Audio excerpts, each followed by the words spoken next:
Happy Friday, everybody. We're live. Welcome back to Friday Financial Fundamentals. I am Brett here on Real World Recovery. Took a week off there last week, so we are back and ready to hit it.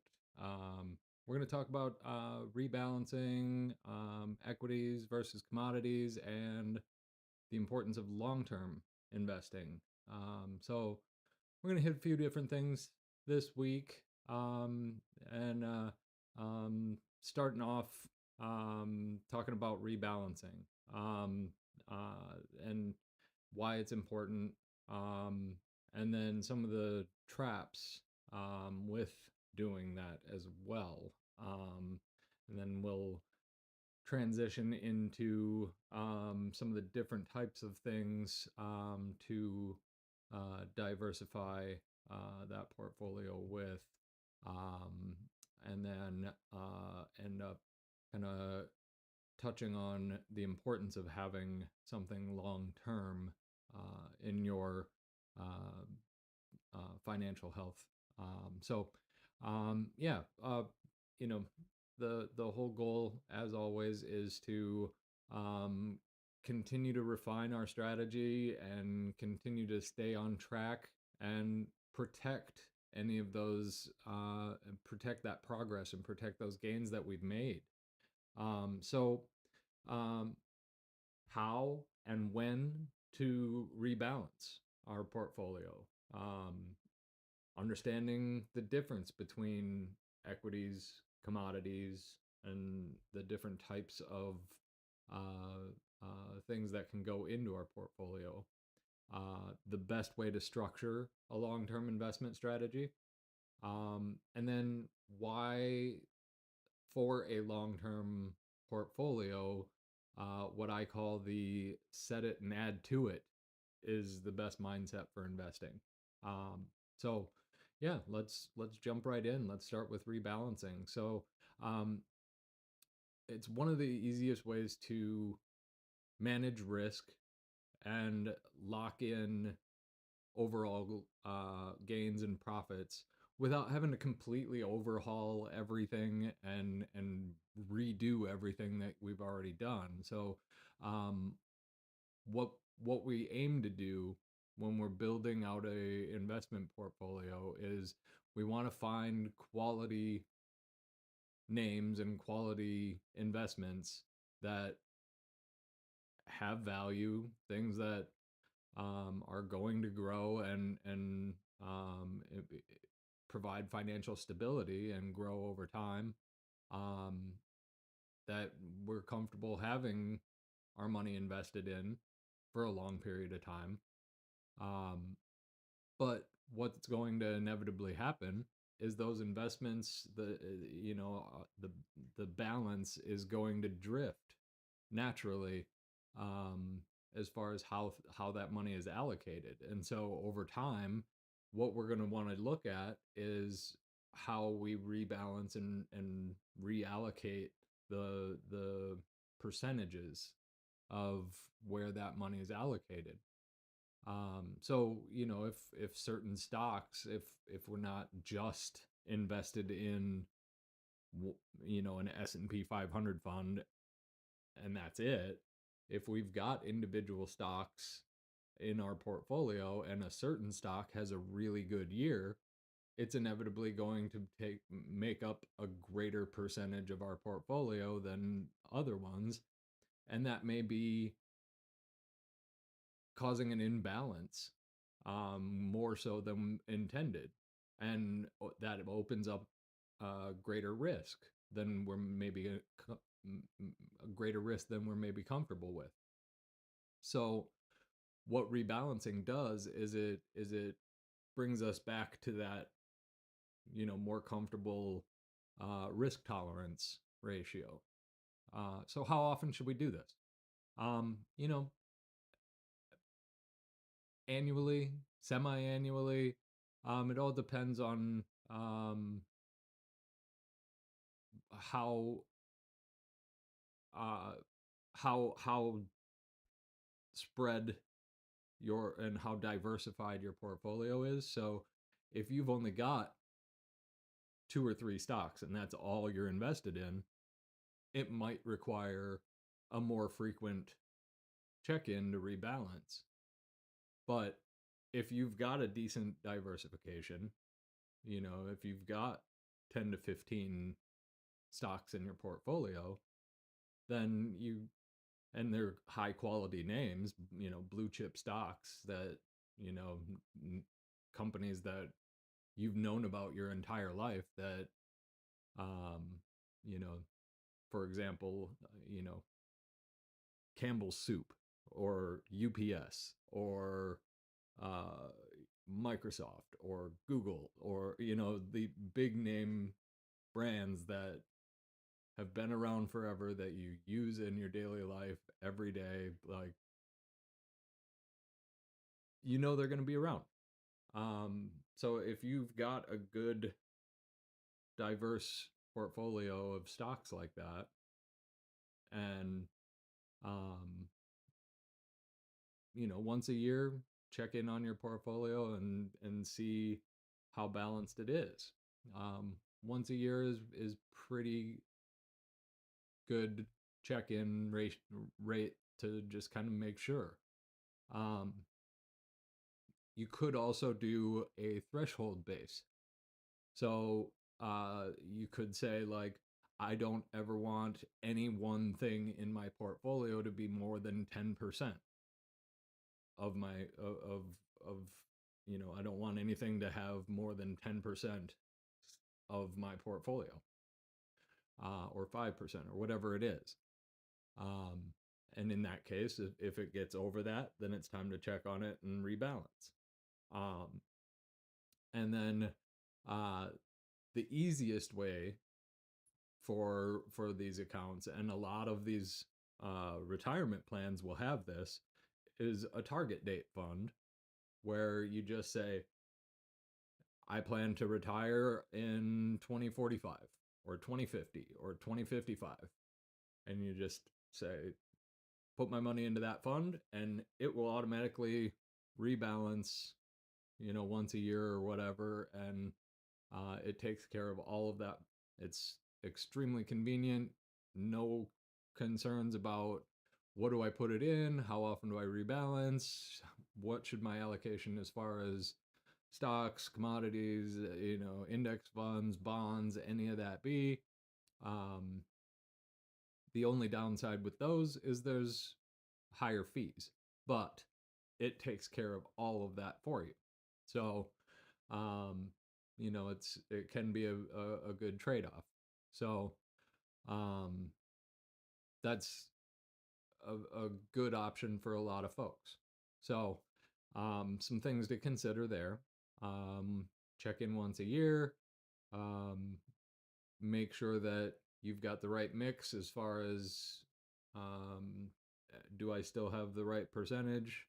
And again, I think that for most people, especially if you're starting off, having an S&P 500 fund and a bonds fund, and doing 50-50 or 75-25, and then just check on it once a year and make sure you're still somewhere in that ballpark, and you're good to go. And then as you start to learn more and more, whatever you're comfortable learning, and however much you want to get involved, then you can start diversifying out from that. And the other thing with this is your long-term, and we'll touch on this a little bit more later when we go into more about the long-term, but your long-term account, that's basically just a buy it, hold it until it's time to retire. And so you just buy it and keep adding.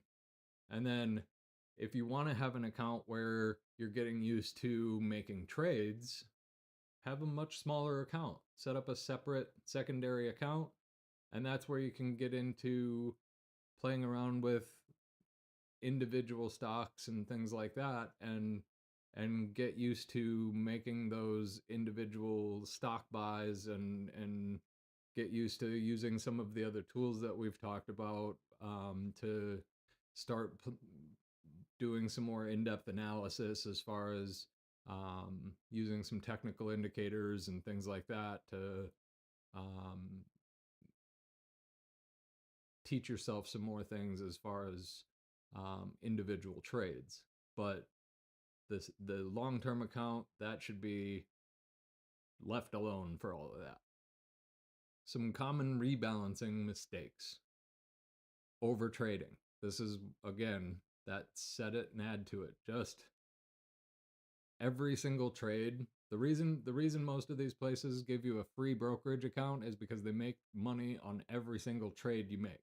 So over trading, it is a very common mistake. Every time you tell it to buy or sell anything, they're getting a small percentage off of that trade. That's where they make their money. They want you to rack those up. Plus, anytime that you make profit, it's a taxable event. So, unless you are in a Roth account, then it's probably not a taxable event because the Roth account is not a taxed account. But anyway, just assume that if you've made money, you're probably going to pay taxes on that profit. So don't overtrade. It will rack up costs. And panic selling. People succumb to FOMO and panic selling all the time. It's very, very easy to get caught up in the emotions of it. So the rebalancing should be specifically based on the data that you set, the criteria that you set ahead of time, not based on what's happening in the market that day.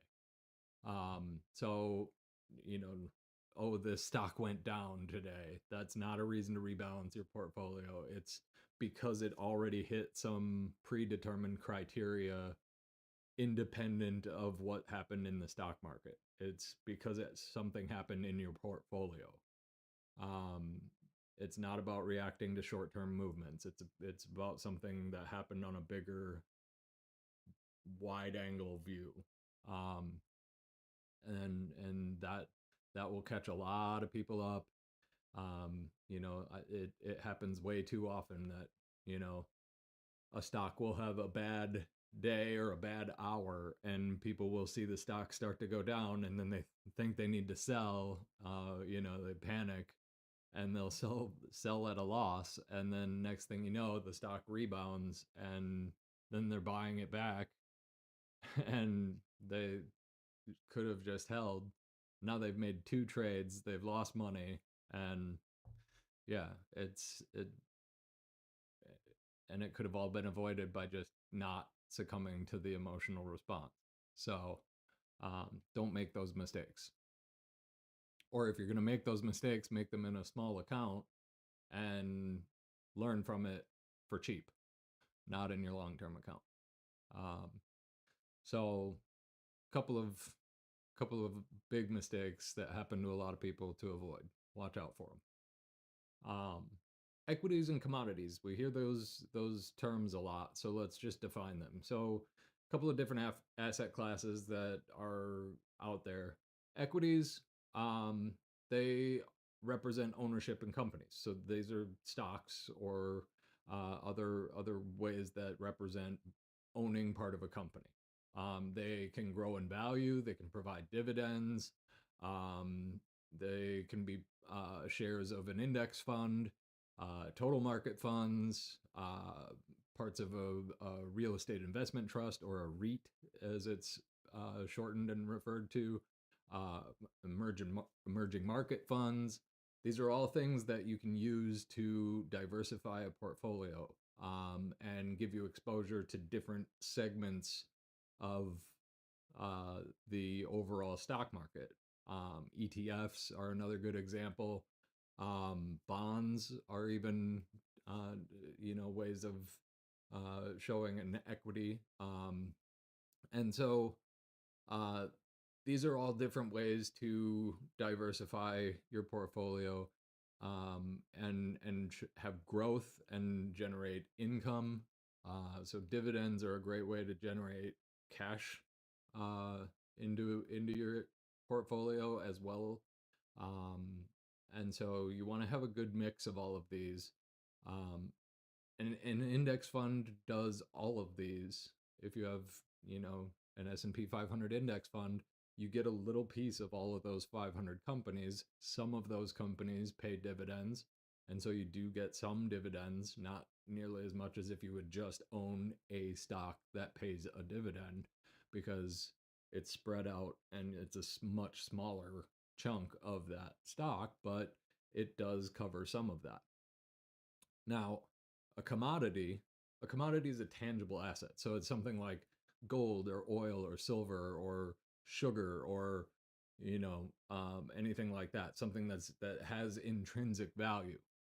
So these are typically used as hedges against inflation or market downturns. So what we'll see with these is when the market when the stock market's at very very high levels, and if somebody has been in the market for a while and they want to protect the gains that they've made, they'll typically move some of their gains and some of their cash into these assets.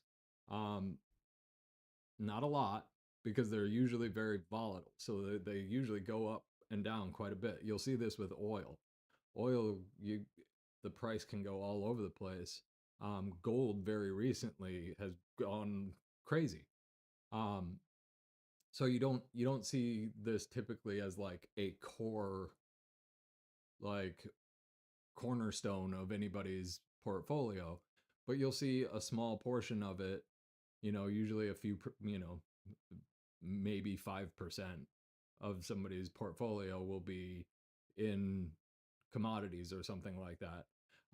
But usually during times when there's a lot of uncertainty or inflation, or to kind of hedge against the thought that like there might be a big downturn in the market, people may put part of their portfolio into commodities as like a store of value.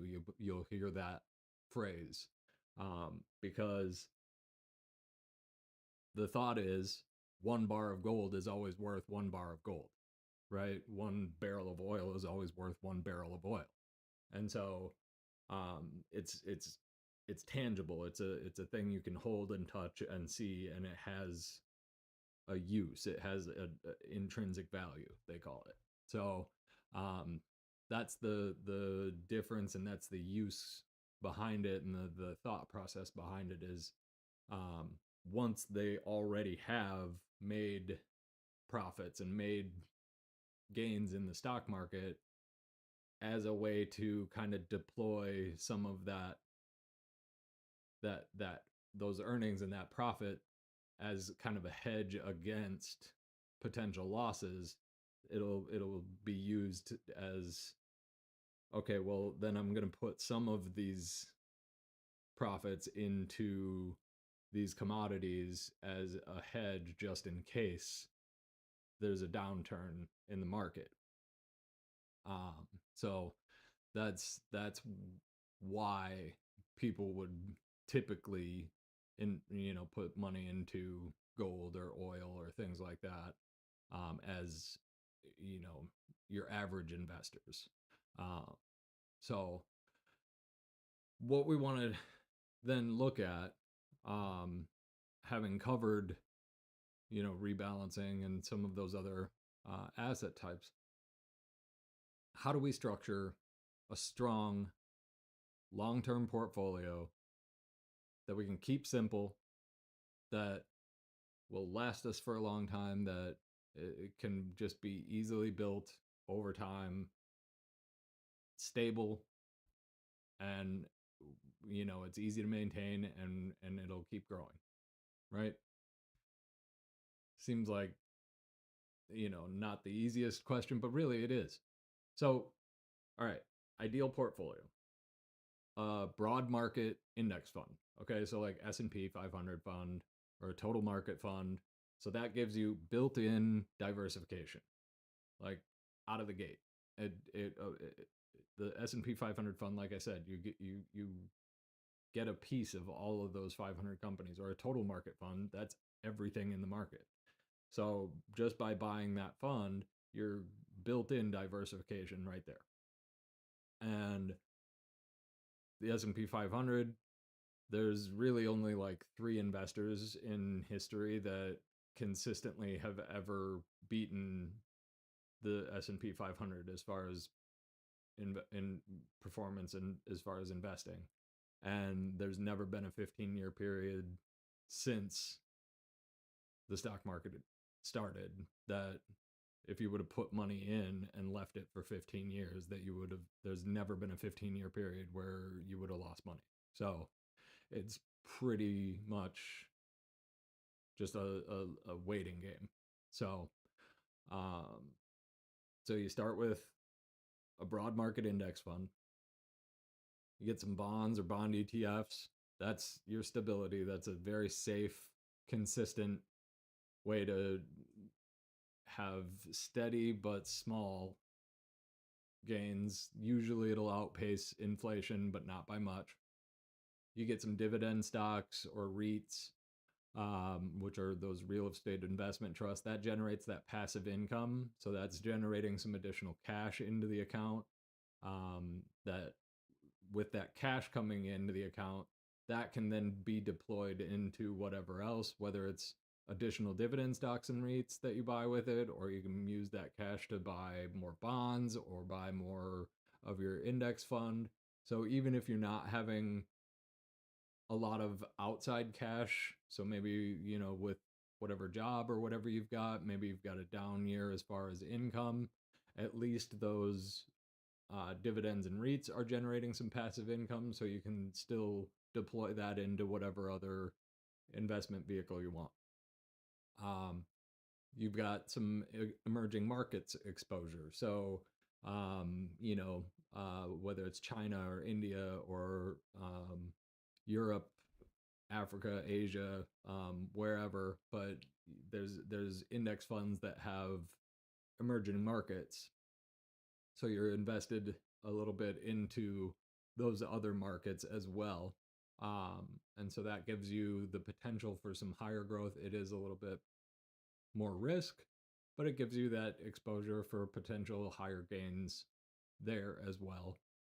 And then very small allocation to some of those alternative assets like commodities, or maybe maybe it's crypto, but I'm not going to get into that too much because I typically don't recommend folks get into that a whole lot unless you're extremely well versed and know what you're talking about with it. So I'm not going to recommend that for probably 99% of you unless you can explain it to me better than I understand it. So um, yeah, so that's all I'll say about that. But maybe some commodities, maybe gold or silver or something like that, just as a hedge in case there's a downturn.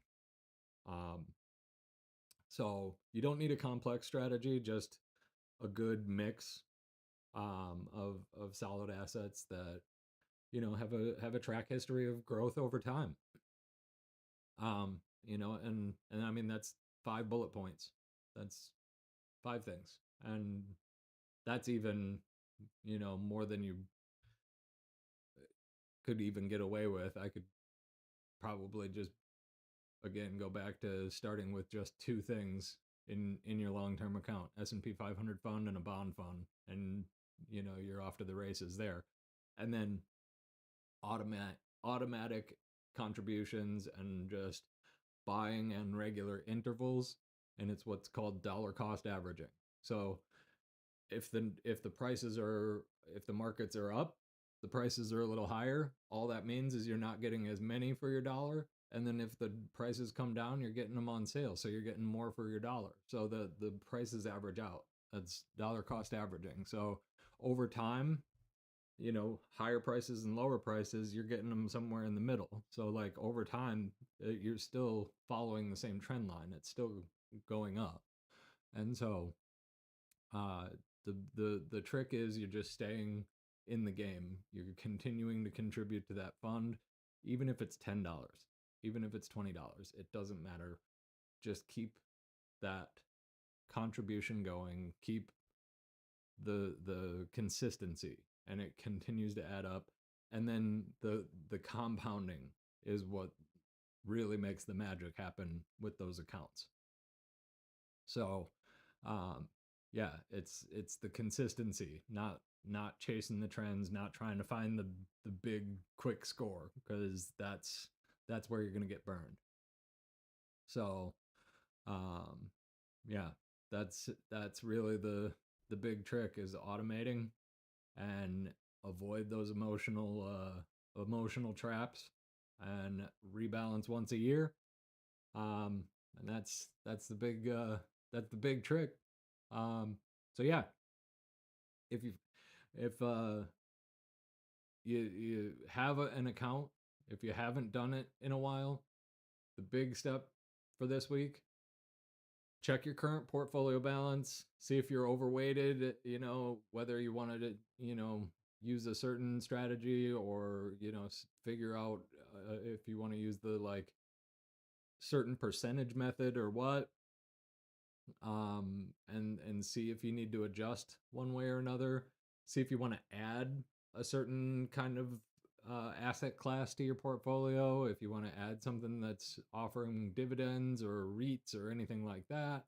And then make a plan to do some consistent investing if you don't have that already, and set up consistent buys so that you have that automation and consistency built in.